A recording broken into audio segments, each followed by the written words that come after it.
Bonjour, bienvenue sur Acteur Public TV pour cette nouvelle émission d'Acteur Public Solutions. Nous recevons aujourd'hui Alain Berry. Bonjour Monsieur Berry. Monsieur Berry, vous faites partie d'Orange Business Service, une organisation qu'on connaît bien chez Acteur Public. Vous êtes le directeur de développement d'une marketplace. Cette marketplace, elle s'appelle SoBlue. Voilà.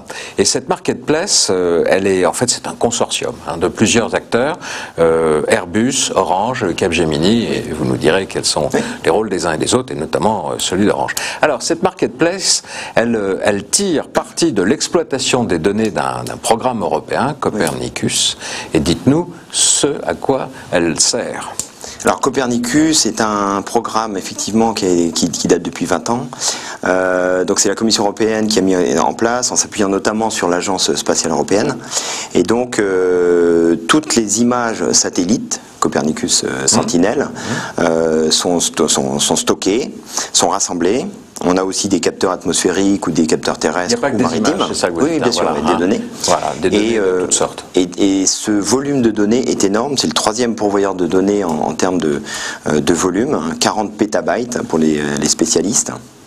Et donc cette masse d'informations permet aux chercheurs, mais aussi à tout un écosystème d'industrie, d'entreprises, de développer autour de l'observation de la Terre des services. Alors on est typiquement dans un programme dit d'open data, voilà. Et la marketplace dont vous assurez le développement, SoBlue, rend un certain nombre de services. Voyons tout de suite ce qu'elle peut rendre, ce qu'elle rend déjà comme service dans le domaine agricole. Alors, à quoi ça sert ? Alors il y a deux objectifs. Il y a d'une part préparer l'agriculture de demain. Donc notamment en donnant la possibilité aux chercheurs de travailler sur des archives, des données, et puis faire un certain nombre d'algorithmes et travailler sur le sujet. On a l'historique du traitement des sols, c'est ça. Et puis alors on peut en tirer on peut faire des plans, alors, on des plans de mise en jachère, peut-être des plans de...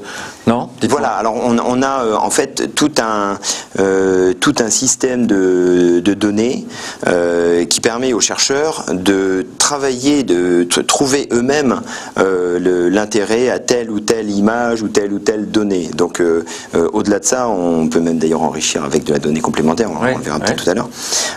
Donc on a cet open data qui permet de travailler et de préparer au service de demain. Donc ça c'est pour faire du prévisionnel à partir de ces données. Oui. Et puis quand même il y a au quotidien quel type de service d'aujourd'hui. Voilà. Quel service ça peut rendre aux agriculteurs? Alors on a tout un écosystème qui travaille avec nous et avec qui on veut développer encore bien évidemment toute notre action.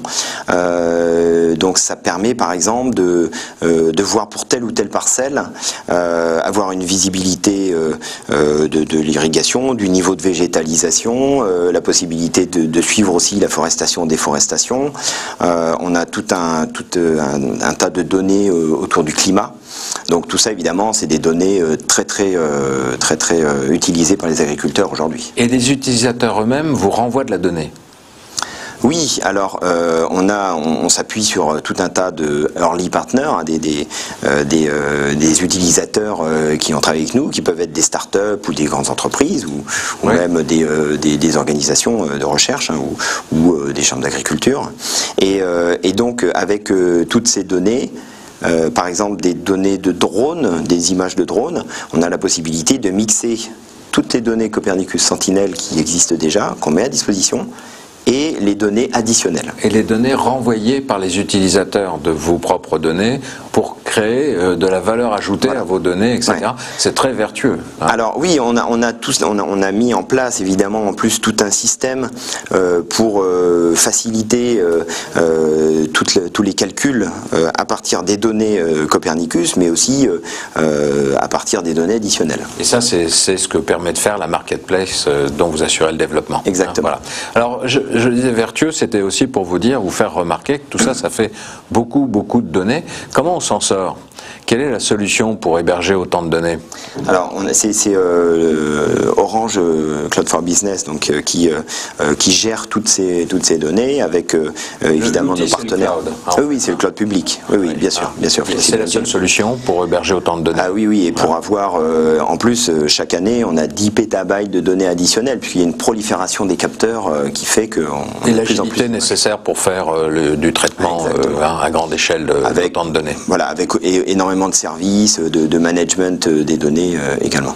Ce service, il est disponible alors, il est disponible gratuitement ou il faut payer ou il y a différentes formules? Il y a différentes formules. En fait, la volonté de la Commission européenne, c'est bien sûr de donner la possibilité aux chercheurs d'avoir un accès aux images brutes ou aux données brutes. Donc là, on garde cet objectif, bien évidemment. Et en plus, avec le Airbus, Capgemini et d'autres partenaires, on a toute la volonté de développer un certain nombre de services additionnels. Voilà. Avec de la valeur ajoutée autour de ces données, et ce qui justifie que les services deviennent payants à ce moment-là. Hein.